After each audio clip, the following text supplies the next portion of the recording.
قد ايه في موت بياخد من ليبيا؟ يا شيمو كي ليبيا باش تموت. واحد من الاثنين.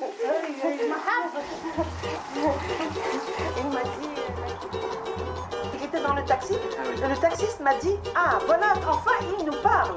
Écoutez-le, il est en train de dire des choses vraies et justes. Quoi qu'il ait 84 ans. Oui. Alors qu'est-ce qu'il disait ce matin là? Il disait que d'abord il est passé par le Coran. Il a dit que l'administration est entièrement pourrie. Comment faire pour nettoyer tout ça? C'est terrible, mais on va finir par y arriver. Je ne sais pas par quel miracle. Parce que la Tunisie, pour moi, c'est une terre miraculeuse. C'est une terre... je ne sais pas comment expliquer ça. Chaque fois qu'il se passe des choses très très graves, on finit toujours par s'en sortir. Maintenant que le père est parti, le méchant père, oui. Le père voleur, oui. Mais le père quand même. Le pervers. Le pervers, exactement. Est parti. Les gens se sentent un peu, il faut bien dire, avouons-le, aussi bien tunisiens qu'étrangers, un peu perdus. Il y a de cela aussi. Oui. Et lorsque quelqu'un, un autre père, mais alors là, un vrai bon papa, un vrai bon tonton, en plus ils sont deux, il a deux têtes, puisqu'il y a Mbaza et Raïdé. Oui, voilà. Mais nous on ne veut plus parler de père, tu comprends? Non. Comme a dit notre jeune fille, je n'ai qu'un père. Oui, non mais attendez. C'est le mien. Père ou un père? Attendez, il montre la voie. Il ne dit pas quel est le chemin. Oui, c'est ça. Il ne dit pas quel est le chemin et ils n'ont pas à dire quel est le chemin. Ça, c'est au peuple de le dire. Oui, tout à fait. Mais il montre la voie avec un calendrier.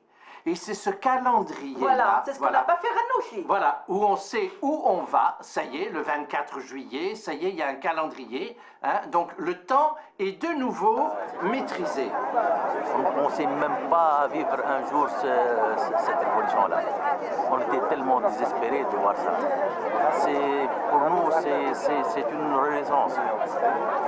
On n'a pas eu l'occasion de voir l'indépendance. Nous sommes la génération après l'indépendance. Et on pensait mourir sans jamais mettre un bulletin de vote dans une urne.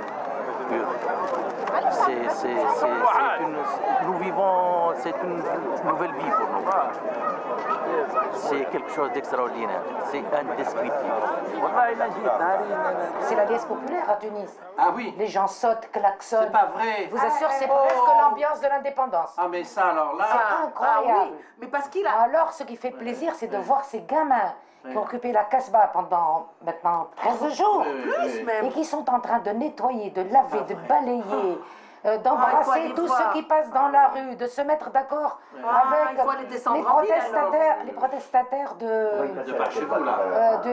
la coupole également. Oui. Ils se sont mis d'accord. C'est extraordinaire. Moi j'étais à la coupole et quelqu'un m'a dit, il y a une dame qui m'a dit mais c'est de la manipulation du RCD. Moi j'ai eu très mal, j'ai dit moi je ne fais pas partie du RCD, je dois être une grande naïve. Je dois être une grande naïve et que tous ceux qui sont allés à la coupole sont des naïfs aussi. Tous ces gens qui sont allés à la coupole ne sont pas du RCD. Moi aussi j'y suis allée. Viva la révolution! En avant toutes pour utiliser laïque. Ah, il faut me rester à la main.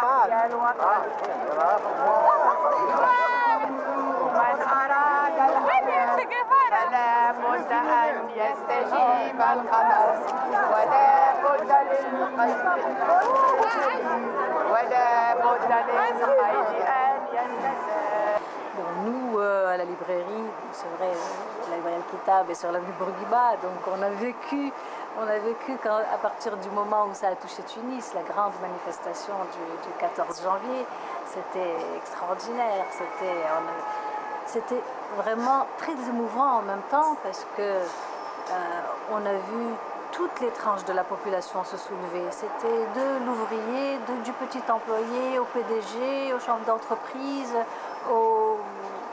vraiment tout le monde d'une seule main, tous ensemble, qui criaient, qui hurlaient « Ben Ali dégage, RCD dégage ». Une révolution, elle a besoin d'avoir des idées derrière. Bien sûr. Et les idées, elles sont pas dites théoriquement, c'est pas la philosophie des Lumières, mais il y a un background, il y a quelque chose. Il y a une histoire qui a été transmise par le discours politique, par les fins, par le comportement, par l'école. Même si les gens ne sont pas forts, même si l'enseignement est absolument nul en ce moment, il n'en demeure pas moins qu'il est généralisé. Il y a des idées, bien et sûr. que les gens sont alphabétisés. Bien sûr. Et qu'ils ne peuvent pas, donc pas, ils n'ont pas une naïveté qui leur permette de croire à n'importe quoi. Voilà. Moi, je crois qu'il faut croire au combat des femmes.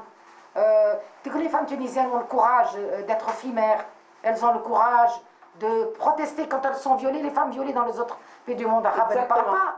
Elles ont trop honte. Elles ont honte. On a vécu 23 ans de vol et de viol de l'ancien régime, qui est un régime, comme on dit, terroriste, avec l'ancien président Ben Ali et sa femme, Laila Trabelsi.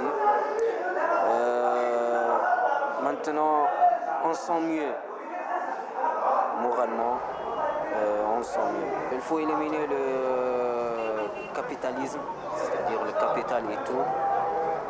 On est tous un peuple de Tunisie.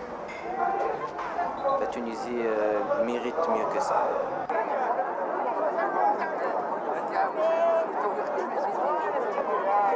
Et ça a été malheureusement un bandit qui travaillait, qui était formé d'ailleurs par la CIA, qui avait des relations avec la Mossad, ça on le connaît. Il est arrivé une fois, il a pris le pouvoir, il était Premier ministre.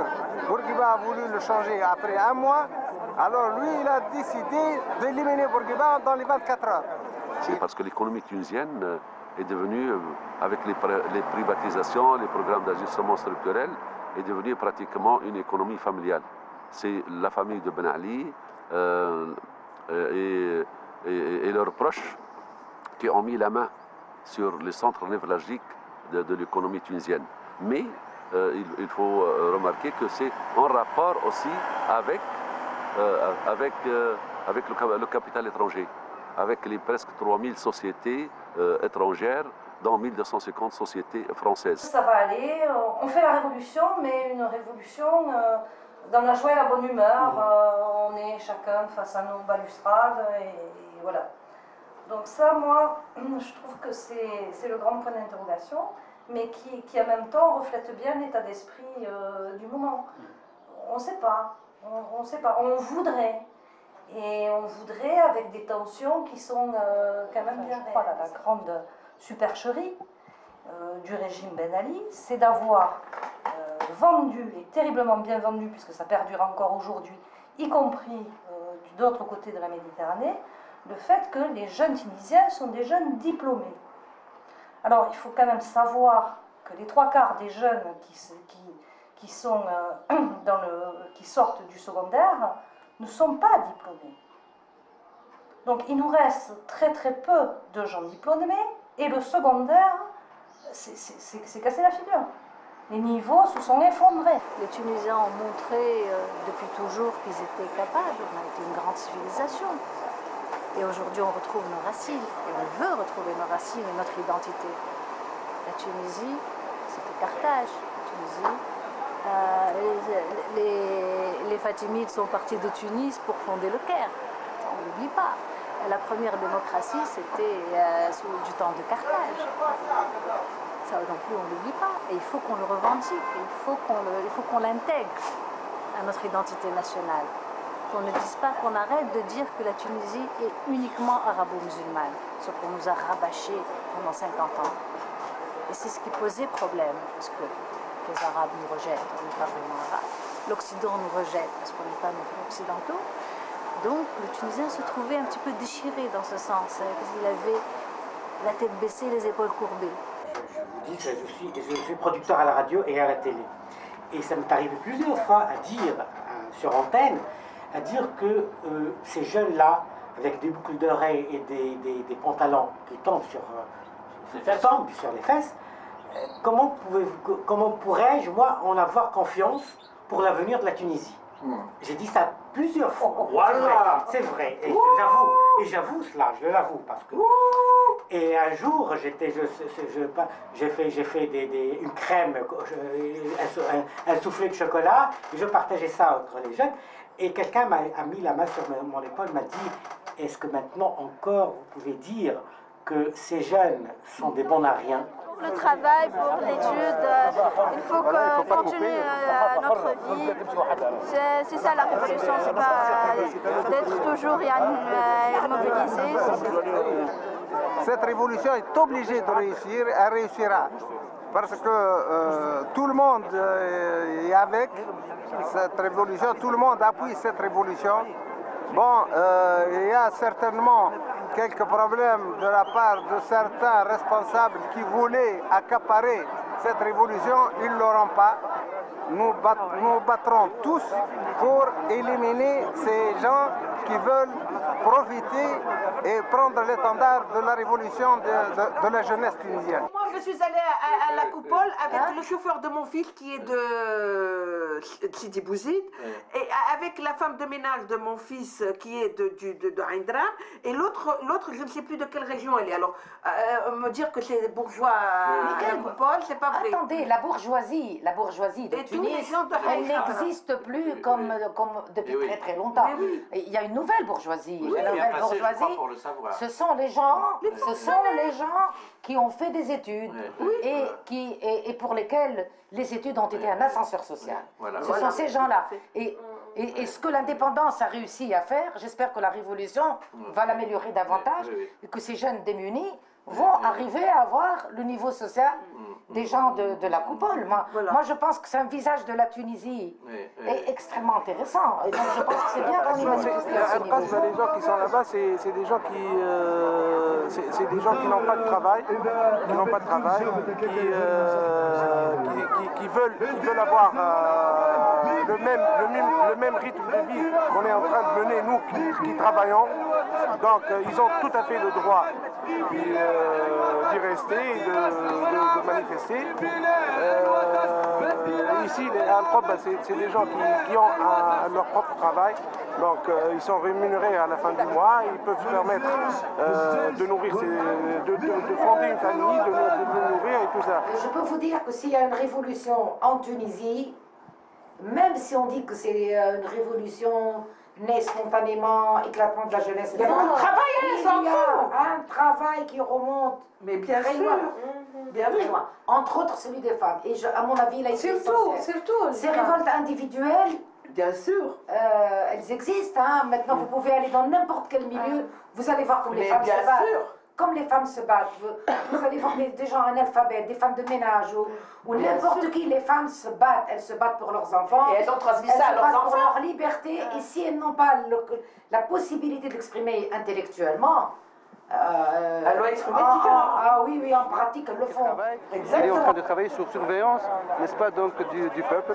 Et comme l'on dit hier au niveau donc, de la Casbah, ces jeunes-là sont capables de revenir à n'importe quel jour où ils croient, où ils voient que le gouvernement est en train de déraper. Donc seulement pas eux, c'est pas eux seulement pas eux. Et nous aussi, bien sûr, tout le peuple tunisien, je pense qu'on l'a à l'œil et qu'il doit faire gaffe. Donc. Et j'espère bien, en tant que je suis encore jeune, je peux vivre, espérons bien, Inch'Allah, on peut dire vivre dans une Tunisie libre, démocratique, où tout le peuple peut vivre tranquille. Je souhaite que je peux m'exprimer, je peux dire non et je peux dire oui. Je peux dire ce que je veux, ce que je pense, ce que j'ai dans ma tête. Et j'attends beaucoup de choses de la Tunisie et de nos jeunes. Dégage, dégage, dégage de ta probité, homme de pouvoir.